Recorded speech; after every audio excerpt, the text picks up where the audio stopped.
forma parte del proyecto Gobierno de Datos, en el cual, aunque a ustedes les suene un poco extraño, Gobierno de Datos tiene que ver con la manera en la que podemos gestionar muy bien nuestros datos, y no solamente los datos corporativos o los datos que estamos manejando en las bases de datos de Servint y los demás aplicativos que tiene la institución, sino incluso lo que sucede en cada uno de nuestros metros cuadrados de información, donde estamos trabajando con elementos, información permanentemente. Recuerden que estamos en una era que hace más o menos ya unos 9 años la cantidad de información que se encuentra en formato digital superó y ya ha duplicado la capacidad de toda la información que construyó la humanidad en el resto del tiempo hasta el año 2016.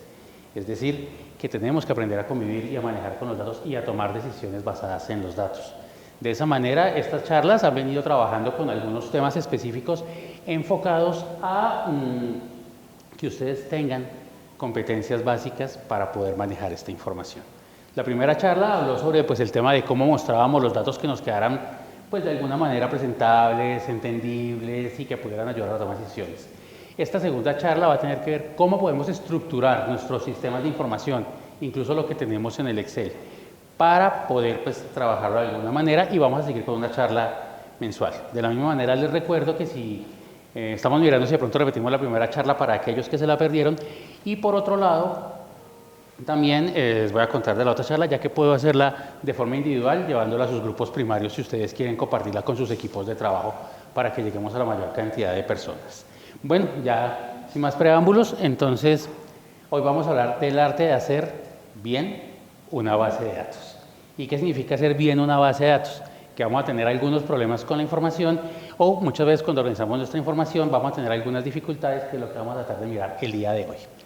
Para ello, les recuerdo que todos tenemos unas competencias muy bien realizadas, todos tenemos unas capacidades muy buenas, y lo que tenemos que hacer todos es trabajar al unísono, bailar la misma canción. Por eso es que, aunque tenemos las tácticas, si no nos alineamos en la estrategia, pues la táctica sin estrategia es el ruido antes de la derrota. Y muy bien, voy a arrancar ahora sí en materia haciéndoles una pregunta o ayudándoles a ustedes que resuelvan un acertijo.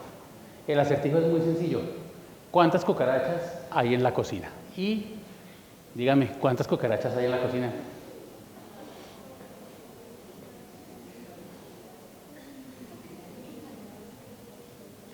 ¿Cuántas hay?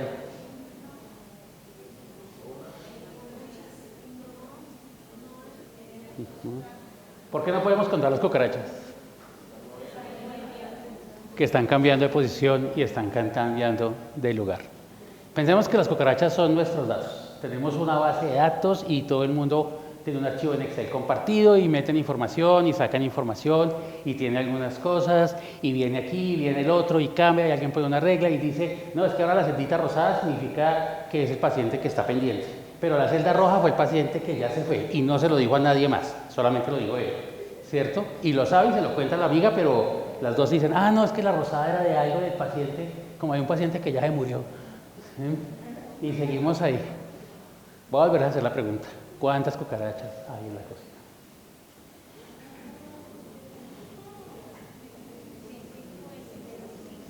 O sea que si yo tengo mis datos organizados es más fácil encontrar las cosas. ¿Estamos de acuerdo? Muy bien. Lo que vamos a tratar de hacer hoy es mirar qué pasa con nuestras bases de datos, con las que tenemos nosotros, y con esas bases de datos empezar a trabajar. Y la primera pregunta que tenemos que hacer obviamente es, ¿qué es una base de datos? Cuando yo estoy hablando de qué es una base de datos, no me tengo que necesariamente imaginar una megaestructura. No, una base de datos es un sistema que nos permite almacenar, en primer lugar, organizar y tercero, recuperar información. Entonces, son 3 caminos. Almacenar. Yo tengo una información y la voy a meter en alguna parte. ¿Sí? Luego, pues tengo que organizarla porque tengo que meterla de alguna manera que me quede fácil de organizar. Y finalmente, cuando yo la tengo ahí, tengo que buscar cómo la saco para algo. Y pues hay bases de datos muy sencillas, bases de datos muy complejas. No necesitamos ser un mega ingeniero de sistemas porque todos manejamos bases de datos y manejamos muchísimas bases de datos en el día a día. De esa manera, nosotros lo que decimos de una base de datos es que tiene primero que todo una estructura. ¿Y cuál es la estructura que nosotros tenemos? Pues sencillo, generalmente es una estructura de tabla.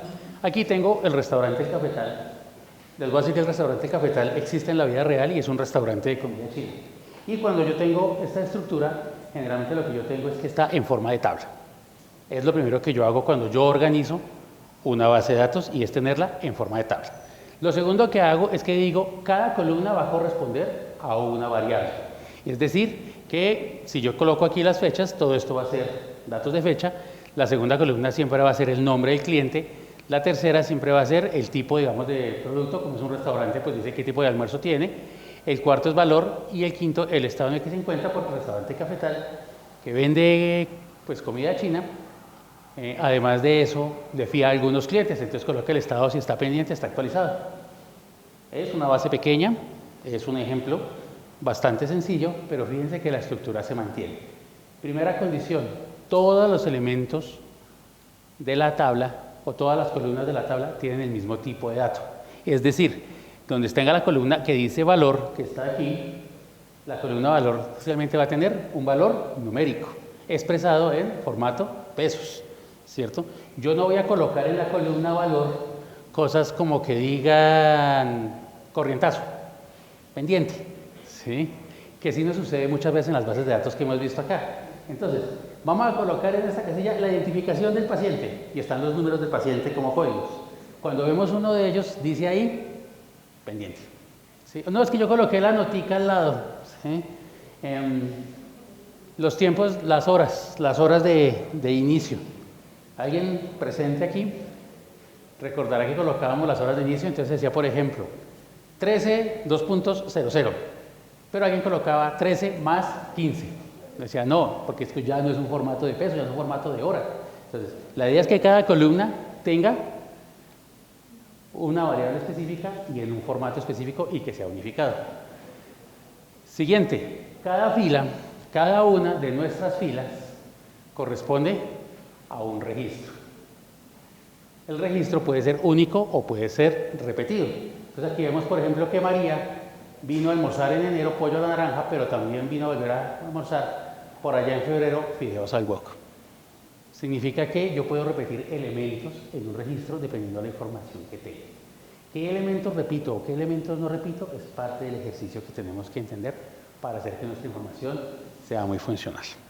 De esta manera, entonces hablamos que siempre que tenemos una base de datos, la base de datos tiene una estructura en la cual es un formato tabla, cada columna representa una variable y cada fila representa un individuo o un registro. El individuo no necesariamente tiene que ser una persona. El individuo podría ser, por ejemplo, si estamos hablando de exámenes de laboratorio, cada examen que se realiza. A qué hora se realizó, qué tipo de examen, incluso lo estamos mirando con el tema de costos, a cuánto costó, cuánto se facturó por ese mismo, cuánto fue el margen. Cada individuo puede ser una persona o un elemento diferente, pero obviamente mientras las columnas no cambian, es decir, yo generalmente tengo una estructura de columnas que no se agregan muchas columnas, el número de individuos siempre se van sumando, siempre se van agregando nuevos individuos. ¿Qué ejemplos tenemos?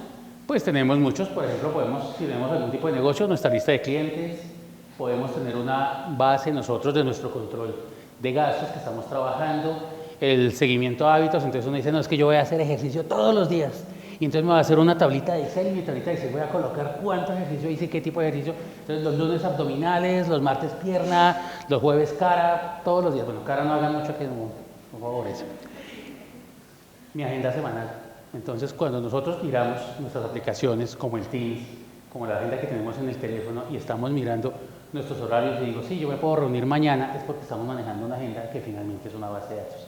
Aunque parezca una tabla, realmente están las horas y los días una debajo de otras y cada evento, cada reunión van quedando en una serie. Nuestra lista del mercado es una base de datos. Si tenemos un recetario que tenemos construido, puede ser en un cuaderno, pues también es una base de datos. E incluso la lista de contactos que tenemos nosotros en el teléfono, que necesito el teléfono de John, que lo voy a llamar, es una base de datos. Tenemos bases de datos y estamos rodeados de bases de datos. Y las tenemos en muchos estilos, las tenemos en agendas físicas, ya casi no usamos agendas físicas, pero saben, tenemos obviamente archivos en Excel, Google que tiene toda la suite de lo que nosotros vemos, tiene bases de datos de contactos, de nuestras agendas, nuestras bases de datos de correos, e incluso ya existen gestores que podemos utilizar nosotros como Notion o como, en este caso me olvidó el nombre de la otra, bueno, hay varias aplicaciones que nosotros podemos utilizar. Entonces, Primer acuerdo, ¿qué es una base de datos y dónde tenemos bases de datos? Sistema de almacenamiento, organización y recuperación de información. ¿Y dónde tenemos? En el teléfono, en el computador, en el cuaderno, en el recetario, en la cocina. ¿Qué retos tenemos cuando nosotros organizamos una base de datos? Porque listo, ya sabemos qué es. Primer reto, mantenerla organizada. ¿Cómo organizamos nuestra base de datos de clientes? Entonces uno dice, no, sí, es que voy a guardar el teléfono de John. Listo, John. Luego me lo encuentro por ahí unos 3, 4 años y digo, ay, güey, pucha, yo como que lo tengo, no estoy seguro. No, pero yo vuelvo y lo guardo. Si uno lo hace en la agenda del teléfono, él le dice, encontré un contacto con el mismo número. ¿Sí? Pero si yo cambié de número, van a quedar con 2 registros del mismo número. Si yo estoy trabajando con pacientes en Mederi y tengo una lista de los pacientes que he venido atendiendo, ¿será que reviso si me quedó el mismo paciente varias veces duplicado o no? ¿Sí? Si yo tengo una receta de cocina que me gustó mucho y alguien me la contó y yo no sé si ya la tengo y tengo una lista grande de recetas de cocina, ¿cómo hago para manejar que no me queden los duplicados? Segundo, que los datos sean coherentes. Entonces, si yo estoy guardando una lista de contactos con una lista de nombres y de un momento a otro me llaman de Inversiones La Pirámide y yo quiero guardar el dato de Inversiones La Pirámide, ¿será que será coherente dejar la lista de nombres de personas y debajo colocar Inversiones La Pirámide? ¿O será que hago una columna para colocar la empresa, una columna para colocar el nombre y entonces digo Inversiones La Pirámide queda en la columna de nombres de empresa? Porque además de eso quiero colocar donde conozco cada persona. Yo tengo que ir mirando cómo mantengo esa coherencia de mantener una base de datos organizada. Segundo, mantenerla actualizada. ¿Cómo mantengo yo la información actualizada? ¿Qué pasa si la información que yo tengo, sea de lo que sea, mi lista de clientes, mi lista de eventos, tengo una programación de citas que estoy manejando ahí y la cita dejó de estar pendiente a realizada o a cancelada? ¿Cómo estoy moviendo yo esos campos para que la información me quede? ¿Cómo hago para que me quede una traza de cómo ha sido la evolución de esa cita, por ejemplo? Si yo tengo una serie de agendas de compromisos o de tareas por realizar, que también puede ser una lista que tenemos nosotros, ¿cómo hacemos para que esa información esté ahí? ¿Y cómo cambio los datos? Entonces, cambio el teléfono de una persona, entonces tengo que buscar cómo cambio ese dato. O simplemente, tenía una noviecita, la quería mucho y ya no somos nada. Voy a eliminarla de mi lista de contactos. Pero como he tenido varias noviecitas en la vida, me toca ir a buscar cuál es la noviecita que tengo y viene el tercer reto, que es facilitar las búsquedas. ¿Por qué? Porque cuando yo tengo una base de datos con 30 citas, la búsqueda es fácil. Pero cuando yo estoy manejando miles de registros, que podría manejar miles de registros, empecemos en procesos como la programación quirúrgica, la realización de exámenes de laboratorio, en el caso de oncología, el número de procedimientos que están realizando el día a día, mover eso es muy complicado. Y buscar una cita que qué pasó con el paciente el pasado martes a las 3 de la tarde, con una base con miles de registros, la cosa puede ser muy compleja. Y finalmente vamos a consultar indicadores. Y los indicadores no lo piensen como los mega indicadores formados con ficha, con orientación, con todo lo demás. No, los indicadores pueden ser simplemente, si yo tengo mi lista de mercado, ¿cuánto me suma mi lista de mercado? ¿Cuánto gasté en aseo y cuánto gasté en comida?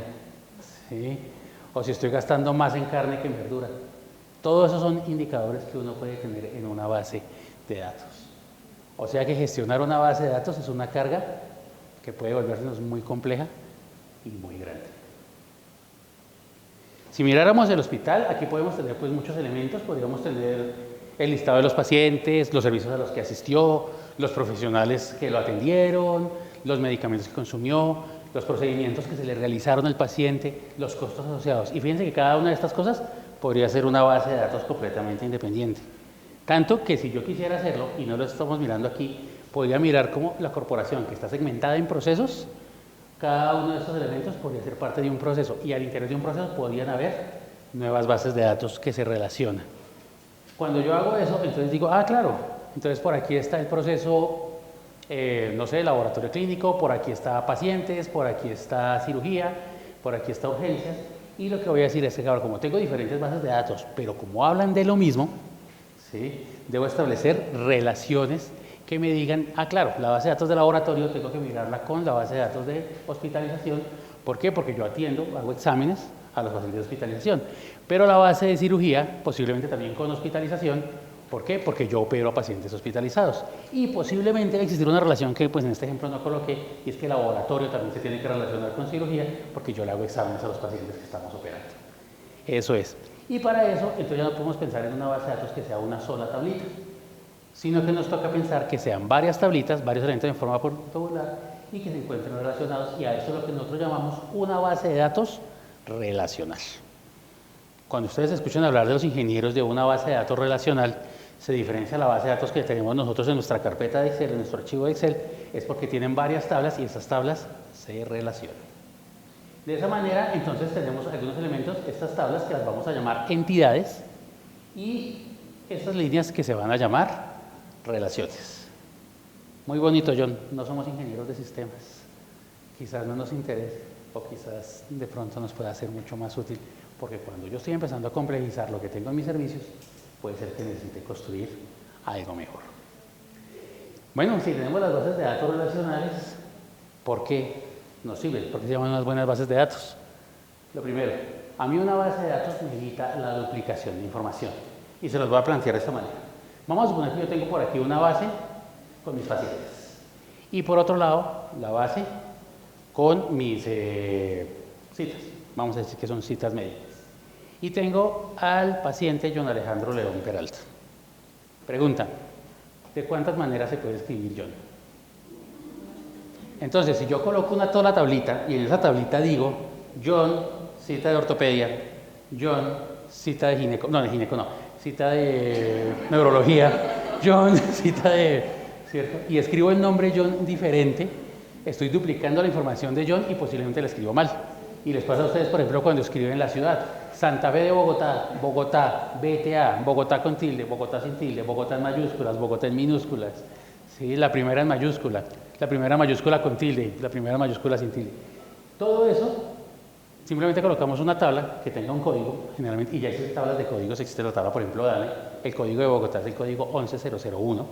Y entonces uno dice, ah, no, ciudad 11001. Y allá tengo otra tablita que me dice 11001 corresponde a Bogotá, bien escrito, sin otras interpretaciones. ¿Qué puede identificarme a mí?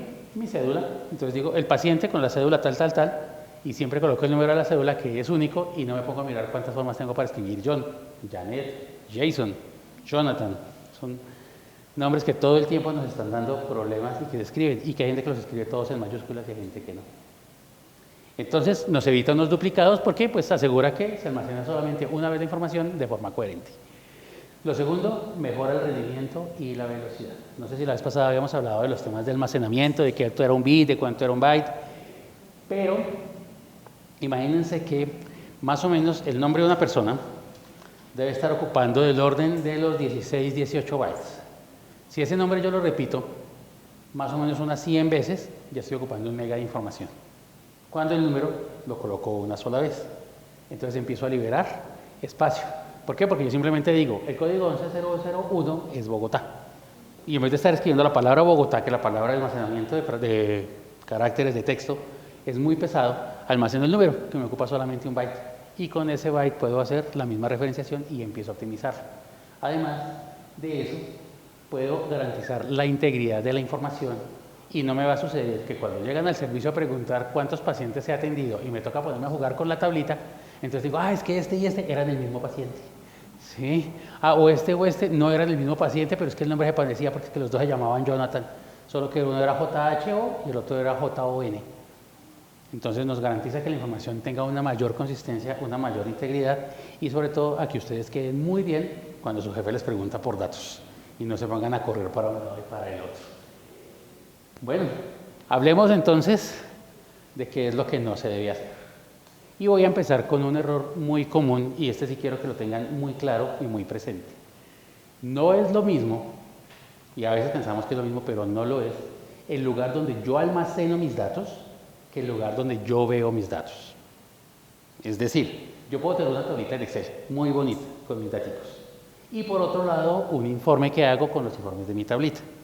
Pero muchas veces queremos coger esos dos elementos y entonces a la tablita de Excel tenemos los datos, le colocamos colorcitos, le combinamos, le metemos el gráfico, le metemos el formato y estamos tratando de hacerlo todo en un solo proceso y lo que nos está pasando es que nos estamos confundiendo, nos estamos enredando mucho.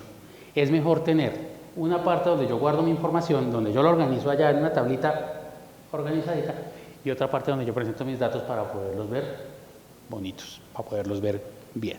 Entonces, no es lo mismo el lugar donde guardas los datos que el lugar donde visualizas tus datos. Son elementos diferentes. Lo segundo, les hablaba de los datos duplicados. Si yo tengo una base de datos y yo digo que estoy vendiendo computadores, bueno, partes de computador, tengo a Pedro Ruiz que vive en la calle Quintana 5124 con el dato de monitor. Más adelante yo a Pedro le volví a vender un teclado y volví a copiar la dirección.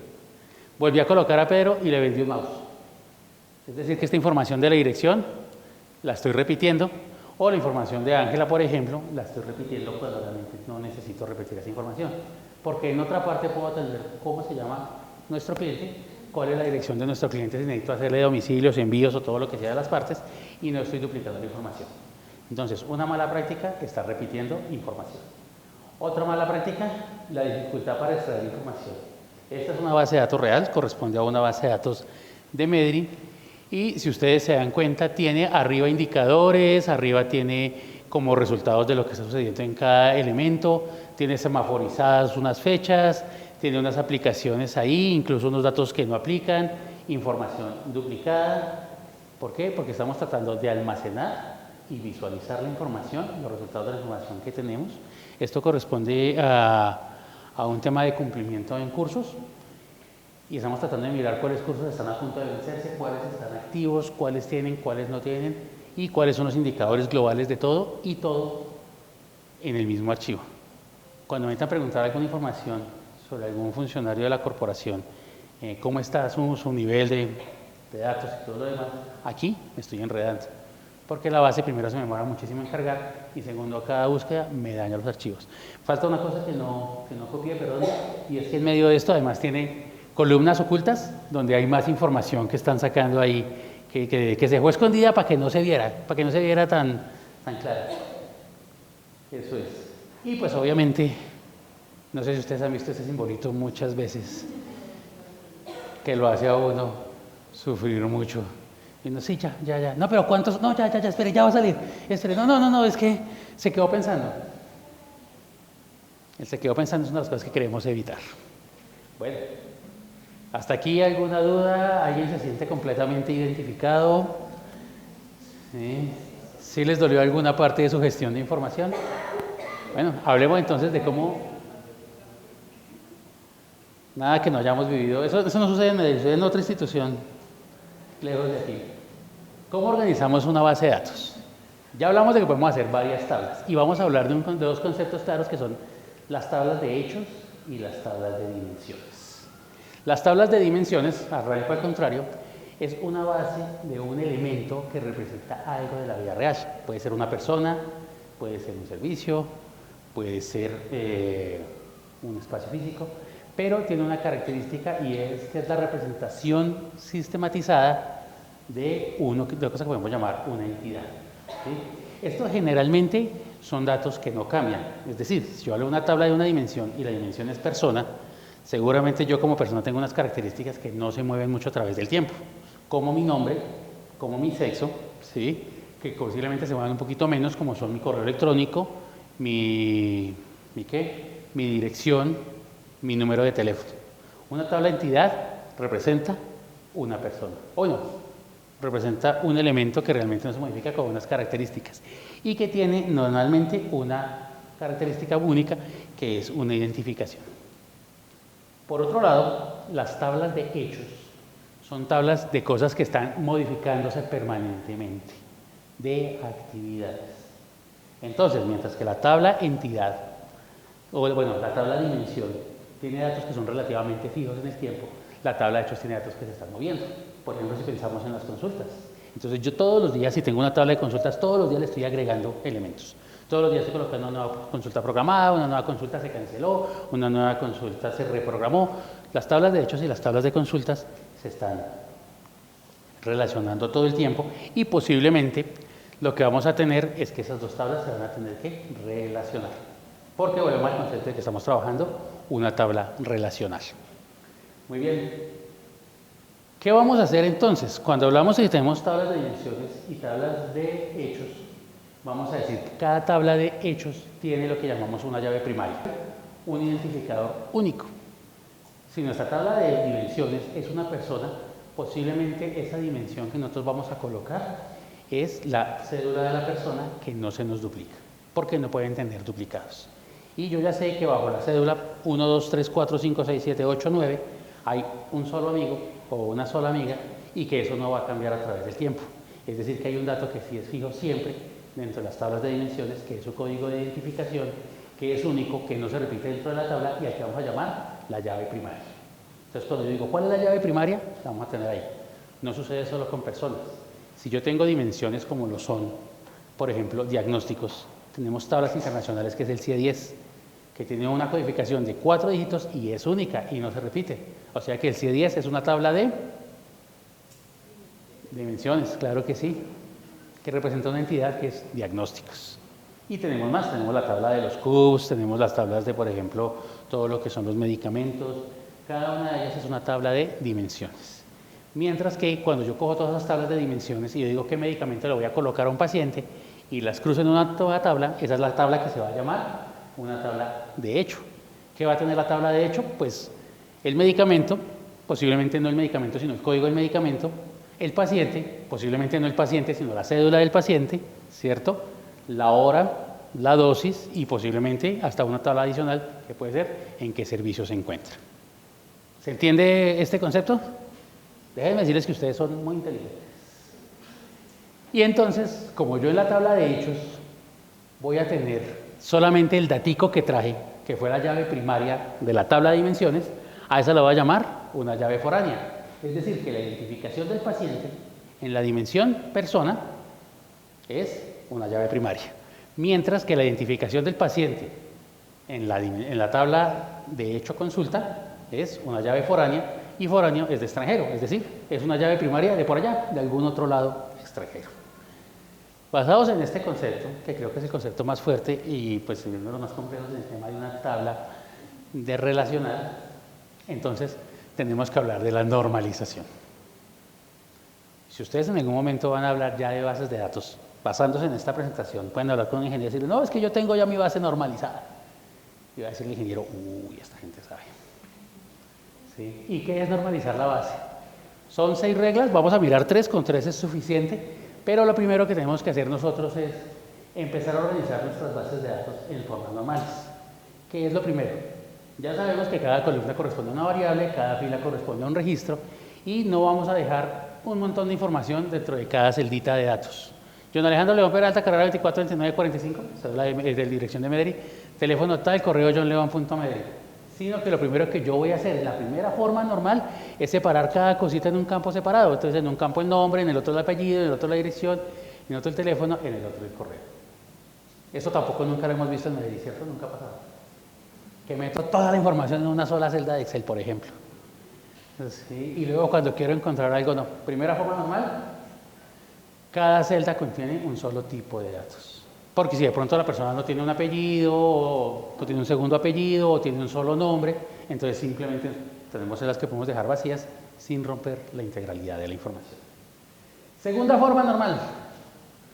Cada campo de la tabla debería depender de la llave primaria. ¿Qué significa eso? Si yo tengo, por ejemplo, una tabla donde tengo todos los datos de las personas y tengo repetida la ciudad Bogotá, Bogotá, Bogotá, Bogotá, ¿será que si la llave primaria es la identificación de la persona, el campo ciudad debería depender en esa tabla, o más bien lo dejo por allá afuera porque es que puede ser común? ¿Sí? Nos sucede mucho, y aquí nos sucede en Medellín con una parte de la parametrización del sistema, y es que preguntamos en alguna parte del sistema, ciudad donde fue atendido el paciente. Pues tenemos 2 sedes y las 2 quedan en Bogotá, y sin embargo llenamos el campo Bogotá todo el tiempo. ¿Sí? Ese campo Bogotá no depende en ningún momento de la llave primaria. No debería estar en esa tabla, porque no está ubicado. De pronto, si tuviéramos la dirección del paciente y la ciudad de la dirección del paciente, sería claro que sí depende de la identificación. Pero si yo digo servicio de ciudad donde fue atendido y todos los pacientes los tenemos en Bogotá, los tenemos en Bogotá, no nos depende. Entonces, quitar aquellos campos que no dependen directamente de la tabla primaria. Y tercera forma normal es no hay tendencias transitivas. ¿Qué significa esto? Significa que si yo tengo toda la información, y en este caso tengo aquí el médico que atendió y la especialidad que atendió el médico, ¿sí? En vez de colocar la información en una sola tabla, lo que nos sería más lógico es dividirlo en dos tablas, y después de dividirlo en dos tablas, simplemente dejo el código del especialista y en otra tabla manejo la información. ¿Por qué? Porque si el doctor Andrés Garay es neumólogo y yo en esta tablita estoy colocando siempre la información aquí, en cualquier momento se me puede ir mal el dedo y colocar que el doctor Andrés Garay no es neumólogo sino urólogo, y como no tenemos manera de validarlo. En cambio, si lo separamos en dos tablitas, siempre nos va a quedar el doctor asociado a su especialidad. Entonces lo que vamos a hacer es que no generamos dependencias transitivas, es decir, que no quedan relacionadas la una con la otra, sino que separamos la información en tablas para que nos permita garantizar la integridad de la información.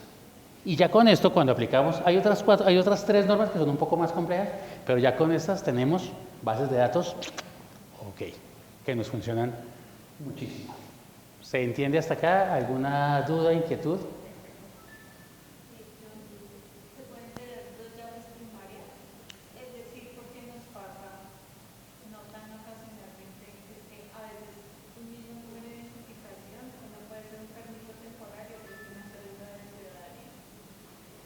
Generalmente lo que se tiene es como una tabla de transición que le dice a uno cuál es la llave primaria para que, digamos, cuando cambian, por ejemplo, de tarjeta de identidad a cédula, o por ejemplo, cuando, sobre todo con extranjeros que cambian de permiso de ubicación a cédula de extranjería, en ese caso lo que hace es uno coloca una tabla de transición intermedia que le va diciendo a uno cómo es la trazabilidad de los documentos del paciente, para que le permita a uno colocarla, digamos que sería como una tablita que va como en la mitad de las dos, que le va resolviendo a uno el problema. Siempre tratando de dejar una llave primaria. Ahora, a veces construir la llave primaria puede ser reunir varios datos. Entonces, por decir algo, yo tengo los pacientes, ¿cierto? Los pacientes en Mederi tienen la historia clínica y nuestra llave primaria generalmente es la historia clínica. Pero resulta que es que nuestro paciente generalmente no viene una vez y no vuelve. Sí sucede, pero muchos pacientes vuelven. Entonces dice uno, no, entonces vamos a colocar un nuevo campo adicional, que ese campo se llama el número de la atención, creo que se llama. Entonces hay pacientes que tienen número 1, 2, 3, ha habido hasta 70 pacientes que han venido 70 veces en el transcurso de los 17 años que tiene la corporación, y entonces uno va colocando el número de atención para saber en qué momento que vino. Puede ser que una vez haya venido por una fractura y otro día por una apendicitis, entonces para saber en qué momento estamos revisando los datos. Entonces lo que hacemos es que nuestra llave primaria es la combinación de esos dos valores para que nos convierta en un valor único. Entonces historia, guión, número de atención. ¿Doctor? Una pregunta, ¿cómo resolver, por ejemplo, cuando se crea estas dependencias transitivas que uno pone usualmente, voy a inventar, 10-12 significa que 10 es de consulta externa, los dos primeros, puede ser, y 12 es que tengo en teoría dos especialistas. Renunció a algún especialista y ya Andrés Garay, bueno, el código ahí es 12, si fue Andrés González cuando es 12. Pero voy a tener que buscar, y cuando busco 10-12, ¿cómo resolver ese conflicto? Porque me parecen los dos. Realmente no asignando el 10-12 a nadie más, dejándolo ahí. Creando, claro, para dejar una llave primaria, o sea, después de que se pierde la llave primaria, digamos, si se eliminó a alguien de la llave primaria, esa llave primaria no se debería volver a utilizar. La recomendación es la llave primaria no se cambia, se tiene que ser... Mantenerla en la tabla de entidades, mantenerlo, sí, agrandándolo. Okay. Sí, pues digamos que la ventaja es que se almacenan ahí. Si parece muy bonito, entonces yo ya puedo organizar toda mi información, ya tengo tablas, ya lo construí todo, y entonces yo digo, listo, yo establezco cuáles son mis dimensiones, que es el ejemplo. La dimensión personas, que es una, ojo, claro, tengo la lista de las personas. La otra, pues, que es la dimensión de los médicos, donde va a colocar los datos de los médicos, que estas son las tablas que pueden ir complementando, e incluso voy a llegar a colocar una dimensión nueva que se llama consultorios. Voy a mirar cómo coloco mis citas. ¿Y qué digo yo? Entonces mi tabla de dimensiones están y mi tabla de hechos pues es las consultas. ¿Qué hago yo? Pues digo simplemente que en la consulta coloco la identificación del paciente, la fecha que se realizó la consulta, la identificación del médico y el consultorio en el que se realizó. Y hago entonces mi dibujito en el cual yo digo se relacionan de esta manera. Y en vez de tener En la tabla de consultorio pues tengo el nombre del consultorio, pero podría tener qué equipos tiene el consultorio, qué tamaño tiene, dónde está ubicado. Toda esa información queda allá en la dimensión consultorio. Lo mismo, del paciente aparte de los datos puedo tener la estatura, el peso, la edad, todos los elementos que uno quiera, quedan allá en la tabla de personas. Y del médico, pues aparte de eso puedo tener la fecha en la que se vinculó, el estado, el tipo de contrato que tiene, si es un OPS, un contrato a término fijo, un contrato a término indefinido, si trabaja por horas, toda esa información queda acá. Y finalmente la tabla de hechos, que es la que se va a mover mucho, que es la que va a estar ahí patinando, pues tiene simplemente el número de identificación, la fecha, el número, puede ser el código empleado o la identificación del médico, y simplemente el número del consultorio, y esto sería una base de datos que nos empezaría a funcionar. Y esta visual que nosotros tenemos de toda esta información organizada así es lo que llamamos un diagrama entidad-relación. Hemos aprendido una cantidad de términos técnicos el día de hoy: tablas de hechos, tablas de dimensiones, relaciones, bases de datos relacionales, diagramas entidad-relación. Ya algunos, si queda por ahí un cupito en el área de sistemas para organizar bases de datos, están listos ustedes para trabajar allá. Muy bien. Ahora, ya mirando nuestros diagramas entidad-relación, entonces tenemos que mirar que nos va a garantizar lo que hemos hablado, la integridad del dato. John con H, John sin H, John con Y y N, que lo he visto. Podemos actualizar las cosas. ¿Por qué? Porque ahora yo, cuando voy a cambiar la dirección del paciente, no tengo que ir a mirar en toda la tabla general donde estaba cada dato del paciente, sino que simplemente lo corrijo en la tabla de su dimensión y me queda actualizada la información del paciente. Digamos que el doctor Andrés Garay, aparte de estudiar neumología, estudió psiquiatría. Puedo agregarle la nueva especialidad. Si alguno de nosotros se acerca al área de talento humano y dice, no, es que yo me acabo de graduar de un curso de manejo del dolor, simplemente en la tabla de empleados pues le agregan el registro de su tabla sin tener que modificar toda la información que se tiene. Eso pues hace que sea muy fácil actualizar la información y obviamente las búsquedas, porque yo digo, no, pues pucha, tengo que mirar qué pasó en el consultorio 5 el anterior martes. No tengo que ir a mirar todos los registros ni filtrar, sino simplemente en la tabla de hechos busco consultorio 5, luego miro cuáles fueron los médicos que estuvieron, porque necesito mirar si el doctor Garay vino efectivamente a trabajar el 5 de febrero. ¿Sí? O se atendió una consulta, me agiliza muchísimo las búsquedas. Los diagramas de entidad-relación suelen ser bastante complejos. Este tiene apenas 8 tablas. Si ustedes quieren saberlo, bases como Ser20, que es nuestro sistema de operación, tiene cerca de 3000 tablas. Y ese diagrama de entidad-relación, poca gente lo entiende. Todos lo podemos conocer, pero es bien complejo. Bueno, claro, tiene unas ventajas, ya las hemos dicho, la integridad. Tenemos la idea de que las relaciones quedan bien definidas en la información y pues que podemos ser eficientes cuando realizamos consultas complejas. Pero tiene pues algunas limitaciones. La primera, puede resultarnos complejo de diseñar. Es decir, no vayan a creer que la gente que ha trabajado con información, las personas que hemos trabajado con... Yo no soy ingeniero de sistemas, pero he tenido que trabajar diseños de entidad-relación. Y muchas veces me ha costado porque después de que diseño un diagrama de entidad-relación, encuentro que algo me quedó mal. Entonces, pues muchas cosas se aprenden con la práctica y pues a veces puede resultar muy complejo de diseñar. También no es ideal cuando nos estamos trabajando datos no estructurados, como por ejemplo con imágenes diagnósticas. ¿Cómo meto yo en una tabla las imágenes diagnósticas del paciente? No nos permite trabajar ahí. Y finalmente, pues a veces la escalabilidad es limitada porque si yo tengo mi basecita de datos muy bonita, trabajo en el área de cirugía y el área de laboratorio clínico también tiene su basecita y uno dice, ay, vamos a integrarlas, es posible que ese proceso de integración nos resulte no escalable porque cada área lo diseñó pensando en su propio objetivo. Y luego uno dice, ahora ¿cómo busco para unir dos bases de datos relacionales? Es una escalabilidad limitada, mas no imposible. A veces se piensa más en un todo para mirar cómo se construye. Bueno, hasta aquí. Muy bonita la teoría, muy bonito todo, pero vamos a hacer una base de datos, hagámosla entre todos. Voy a hacer una base de datos y para eso voy a cumplir con 10 pasos específicos para realizar la base de datos. En caso de que no quieran tomar los apuntes, simplemente la reunión va a quedar grabada en Teams. Entonces, si tienen acceso a Teams, van a encontrar el acceso a la grabación para tomar la información que tienen. Primero, definir el propósito. Clarísimo. Muchas veces no es que tengo una base de datos con toda la información de los pacientes del servicio. ¿Y para qué la tienen? Con todos los pacientes del servicio. ¿Sí? Segundo, identificar cuáles son las entidades principales, cuáles son esas entidades, cuáles son esos atributos o variables que tiene cada una de esas entidades, cuál es la relación que hay entre esas entidades. Hasta ahí, en el paso 5, asignamos llaves primarias y llaves foráneas. En el paso 6 hacemos la normalización, que es de lo que hemos hablado.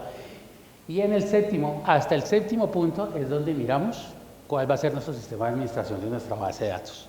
Lo vamos a montar en una agenda, en un cuaderno, en un Excel, en un Access, en un sistema más integrado. ¿Dónde lo vamos a montar? Hacemos pruebas e insertamos datos. Y el paso 9, el paso que a todos los ingenieros les da pereza, documentar. ¿Sí? Lo que decía el doctor es cierto, es que el código 1415 corresponde a tal cosa. Documentémoslo, dejémoslo escrito. ¿Sí?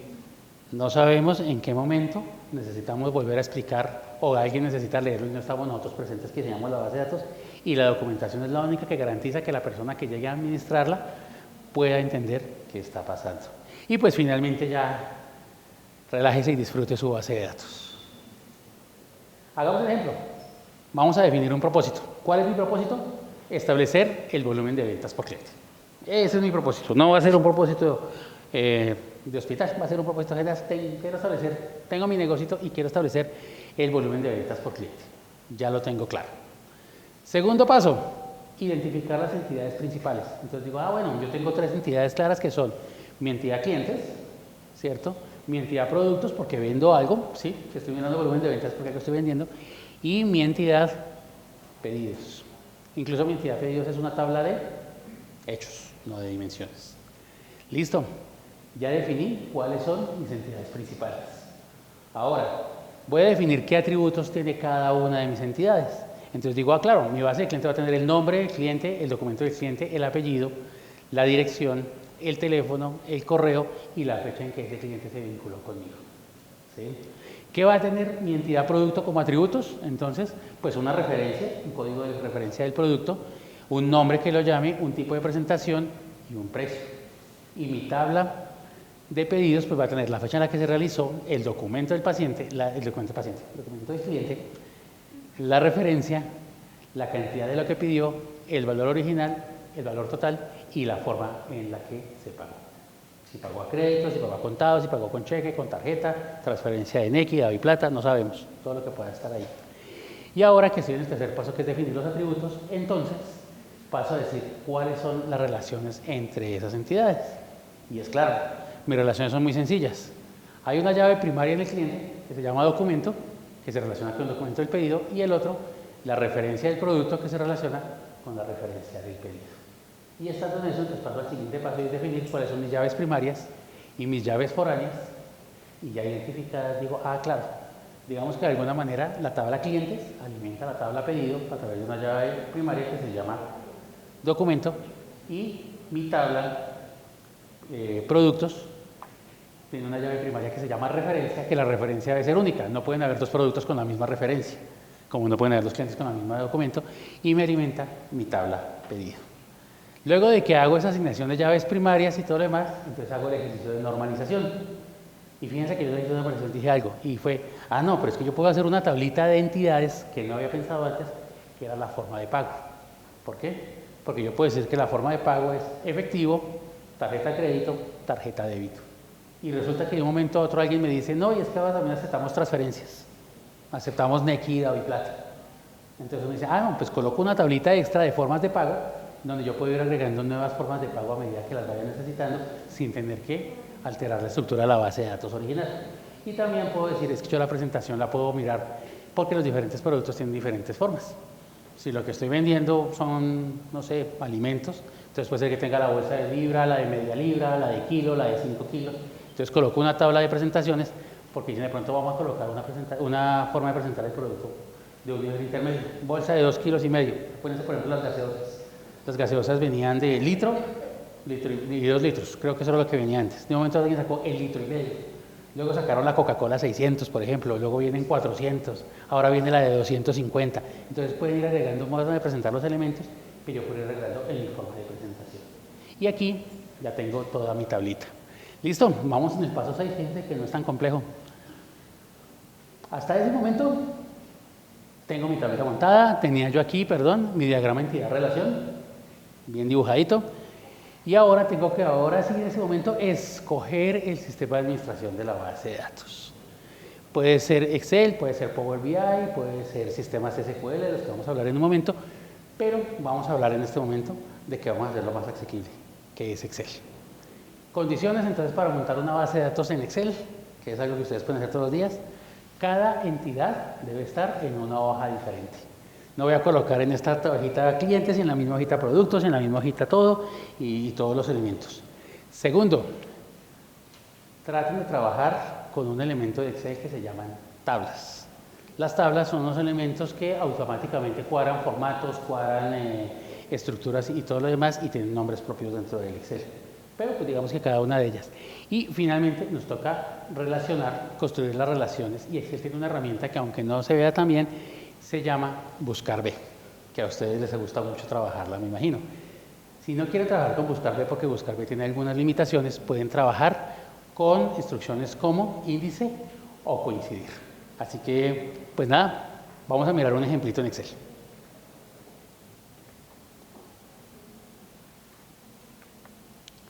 Tengo yo aquí esta tabla en Excel. Si ustedes se dan cuenta la tabla, no sé si alcanzan a ver bien. Ya contra el mouse. Tiene entonces una hoja que se llama clientes. Tengo un cliente que se llama Leonardo da Vinci y yo aquí debajo podría pegar todos los clientes que yo quisiera. Tengo mi tabla de productos, fíjense que es otra entidad, y tengo mi tabla de pedidos que por ahora la tengo vacía. Y aparte de eso, construí una hojita, contradiciendo un poquito lo que dije que era una tabla por entidad, que la llamé una hoja de referencias donde tengo dos tablas. La tabla de forma de pago, por un lado, y la tabla de la presentación del producto, por el otro. Entonces, si ustedes se dan cuenta, ¿qué hicimos en este ejercicio? Para cada una de las entidades, o sea, para cada una de las tablas de entidades, construimos una hoja de Excel. Pero nos queda mirar la tabla de hechos, que es la tabla de los pedidos. Y yo ya había definido en la tabla de los pedidos que iba a colocar el documento, que iba a colocar la referencia, que iba a colocar la cantidad, que iba a colocar el valor y la forma de pago. Normalmente, ¿qué es lo que yo hago? Pues simplemente voy a decir que voy a traer el número de mi cliente, en este caso es 1, 2, 3, 4, 5, 6, 7, 8, 9. Entonces, cada vez que yo construya un pedido, coloco el número de mi cliente, 1, 2, 3, 4, 5, 6, 7, 8, 9, y construyo la relación con el buscar B, ¿cierto? Entonces, yo simplemente le digo, busque, ¿qué queremos que nos busque? El documento. ¿Dónde queremos que nos lo busque? Pues busco la tabla de los clientes, le digo acá y le marco toda la zona donde quiero traerla. No me voy a aplicar mucho con esto, le digo tráigame el segundo campo para que me traiga el nombre y que no sea una coincidencia exacta, y dándole enter, entonces cada vez que yo escriba un nuevo documento, él automáticamente me trae el nombre de mi cliente. Este es un buscar B. Y así nos funciona y es la forma de construir una relación entre dos tablas en Excel. Pero existe otra forma. Y esa otra forma es que lo vamos a hacer con la referencia y es buscando los productos. ¿Qué nos pasa con buscar B? Cuando yo le digo buscar B, yo tengo que decirle que la tablita donde yo tengo la llave principal siempre debe estar a la izquierda, al puro principio de la tabla. Y luego traernos 1, 2, 3 o 4 o 5 o 6 columnas. Existe otra función en Excel que nos puede favorecer cuando tenemos la limitación de que no tenemos que buscar hacia la derecha, y es con la combinación de las funciones índice y coincidir. De esa manera, entonces yo tengo los productos y yo en los productos entonces tengo, bueno, aquí me quedaron la D1101 y la L1101, computador de escritorio, desktop, y computador portátil, laptop, de diferentes elementos con su valor. Y voy a colocar entonces en mi tabla de pedidos mi código. Vamos a dejar un... Era 1011. De 1011. 1101. De 1101. He perdido el mouse. Aquí está. Y el producto entonces es de 1101. De 1101. Y voy a usar una función que se llama coincidir. La función coincidir lo que me va a decir a mí es dentro de una tabla dónde está el dato. Voy a escribirla, voy a decirle coincidir. Y cuando yo le digo coincidir, uy, estamos un poquito pasados, pero ya estamos cerca del final. Les voy a agregar que me tengan un poquito de paciencia para que terminemos este proceso. Le digo, muy parecido al buscar B, búsqueme este dato. ¿Dónde quiero que me lo busque? Pues en la tabla productos, en esta lista que yo tengo acá. Y cierro. Entonces él me dice que el D1101 es el primero que está en la lista. Si no le hubiéramos dicho el D1101, sino que le hubiéramos dicho el L1101, entonces él me dice, ah, es el segundo de la lista. Es decir, coincide lo que nos dices, mirando su código, en qué lista de los productos está, en qué parte está. Entonces, pues solamente hay dos, o estaba en el primero o en el segundo lugar. Y dice, pues sí, muy bonito que esté en primer lugar o en segundo lugar, pero ¿yo qué puedo hacer con eso? Pues lo combino con la función índice. Y cuando yo lo combino con la función índice, lo que le voy a hacer es lo siguiente. Búsqueme en una tabla un determinado elemento y tráigame el de la posición tal. Es decir, voy a decirle aquí índice, ¿cierto? Voy a decirle entonces que me lo traiga de un segundo, que es que se me pierde el mouse.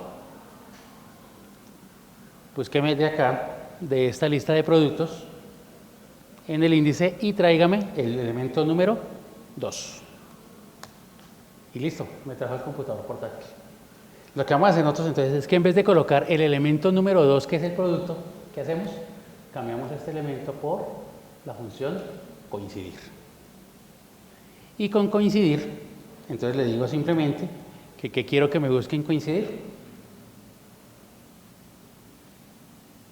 Pues que me busque la referencia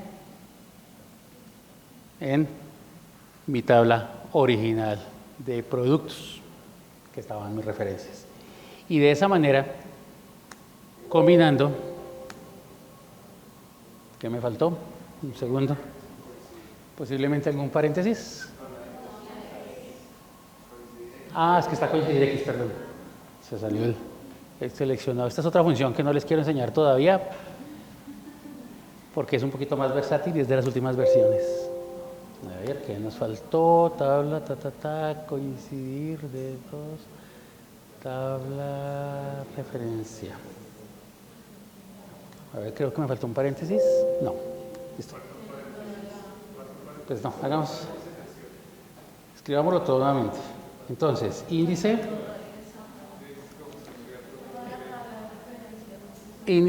en la tabla de productos, ¿cierto? De estos, ya sé qué fue lo que pasó. Colocamos una coma en vez de un punto y coma. Del índice de este código en esta lista. Listo. Y ahora nos dio error. ¿Se han dado cuenta que cuando no se las presentaciones las otras tienen que darle mal o no? Índice. El índice original no funcionó. Vamos a hacer el último intento para no alargar mucho esto. A ver, entonces le decimos la matriz en la que estamos buscando. Entonces estamos buscando el nombre del equipo, ¿cierto? Y ahora le decimos que el número de la fila que nos tiene que traer es el valor de coincidir.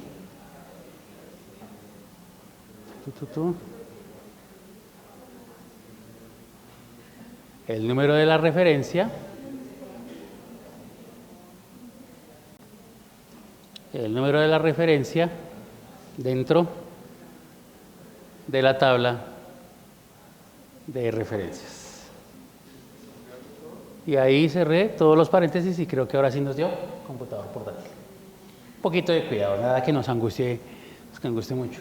Y de esa manera, entonces yo puedo traer como una llave foránea o una relación en la cual puedo traer los nombres. Pero la función índice además me permitiría traer, no lo voy a hacer por un tema de tiempos, el tema también del valor del producto, y si yo coloco la cantidad, puedo traer desde mi tabla de referencias la forma de pago. ¿Y cómo traigo la forma de pago? Mediante las formas de validación, en las cuales simplemente voy a validación de datos y le digo, tómeme esta lista y extráigame el dato de la lista de la tabla de referencias. La selecciono, voy a la opción datos, en la opción datos le digo validación de datos, Aquí le digo que quiero sacar una lista y le digo que la lista que quiero es de mi tabla de referencias del nombre de las formas de pago. Oigan, no me quiere este sistema hoy.